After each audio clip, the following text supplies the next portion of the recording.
What's going on, everybody? I'm Alex, aka Mr. Melee89 here on Facebook Gaming, and today I thought I would make a video on 10 things you need to know if you're interested in becoming a streamer on Facebook Gaming.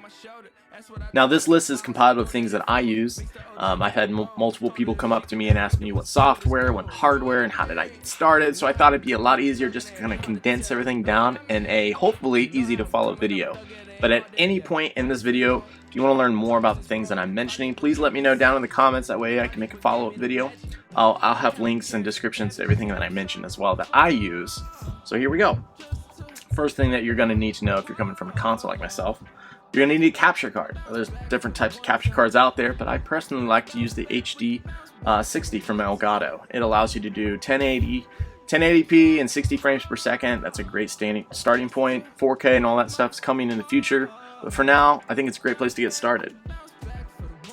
Next, you're going to need your audio source. Now, I like to use the Blue Yeti USB mics. That's for the stream audio, so they can hear me clean, clear, crisp. The USB Blue Yeti is a very versatile, easy to use microphone. It's got different modes, omnidirectional. It's great. It's a great mic. I would highly recommend that. Next, if you are a PS4 guy like I am, the simplest audio solution, in my opinion, is the Elgato ChatLink cable. This is a funky looking cable, but one end goes directly into your controller in the 3.5 jack, like that.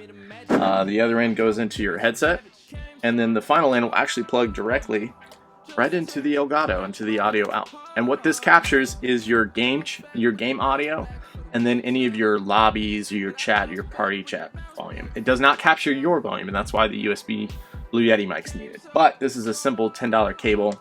It's not an advanced audio mixer, and you'll have to customize your settings in your software, which we'll talk about later. Connected to that ChatLink cable is going to be your preference of a headset. Now, I personally use the PlayStation Platinum. It has some really cool advanced features, 3D audio. It's supposed to be backwards compatible with the next gen tech coming out. But none of that stuff matters when you're streaming. You really just need a headset that is comfortable to use over long periods, that you can hear and people can hear you well. And it needs to make sure that it has that 3.5 jack as well. So, after we get our audio out of the way, we need to talk about your optional peripherals. Now, I use a couple that you don't necessarily need to get started, but this is, again, a video based on my setup. So I like to use the Logitech Webcam. It's a webcam to add yourself into your streams. I think it's a great way to add a personal touch, to be able to connect with viewers, and viewers to be able to react with you and everything. I think that adds a really nice touch to it. Again, USB mics, Logitech's a really good brand to go with. The C920 is a good one to start with. It's 1080, I think it's 60 frames, so you can't go wrong with that. After that, we're going to be talking about the green screen. I personally use a green screen. You don't need to use one, but this is my setup. I use a green screen that I got off Amazon, as well as the frame with it. I'll have links to everything down in the description. When you add a green screen, next comes lighting. So I do use a lighting kit. Again, it's a photography continuous lighting kit. Find it on Amazon, cheaper than you might think. But I have 3 sources of light, one on each side and one behind reflected with, they're all using reflectors to help you balance the light.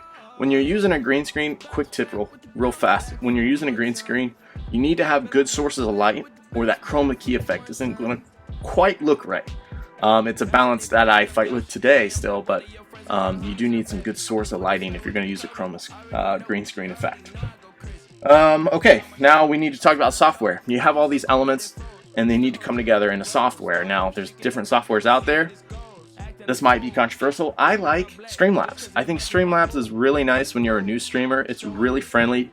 It tells you all the settings and what they do, and you can kind of experiment. Now, Streamlabs also has an exclusive like Prime membership. I don't recommend that starting out. I don't think you need that, but it does come with like transitions and effects and layers and website and all this extra merch you can sell.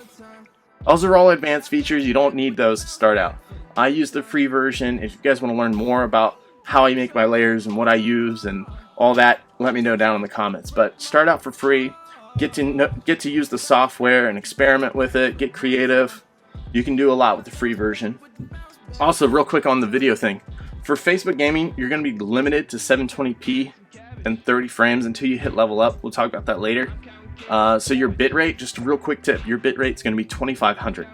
So I know that's a big thing to start out with, but it's 2500.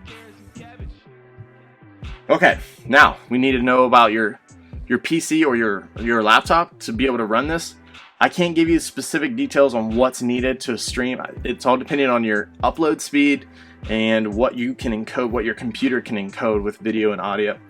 For me, I'll tell you what I use is a Ryzen 5 2600 with a GeForce GTX 1660. It's overkill. I build it that way so I can future-proof it, whatever comes down the line, and I can upgrade it easily. I only use about 30% of my CPU for power for the streams that I use, and I'm 1080 60 frames per second. And by no means do you need something like that. You can have a lot less and do a lot more. So that's going to be based on your budget and what you have to start with.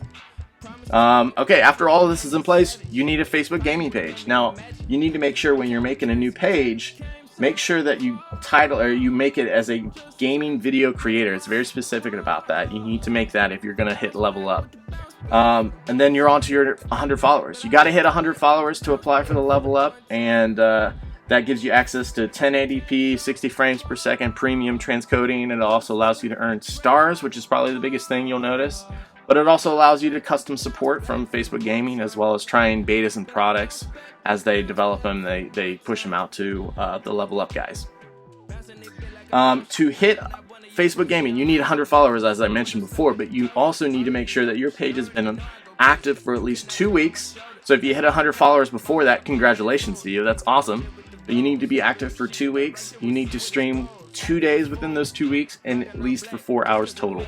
Super easy to hit, even if you're just doing this on the weekend or a couple hours after work one day. Really easy to hit, but that's what you need to know. Oh, and also, if it's not apparent, you need to be over 18 years or older for this. So if you hit all those criteria, congratulations, you're going to hit level up. It's a great program. They're continually adding things this year, and there's a lot of other cool streamers out there that'll help you, and the support has been amazing so far. But that's the end of the video. That's how to get started. I hope this helps you guys. Like I said, if you want to learn anything more, let me know down in the comments. Thank you guys for all the amazing support on my channel, all the shares, comments, donations, interactions. I love you guys. You guys have been great. You're letting me do what I like to do as a hobby and share my experience with you guys, so I thought I would return the favor if any of you guys are interested in becoming streamers yourself. This is my setup. This is how I do it. So yeah, there it is.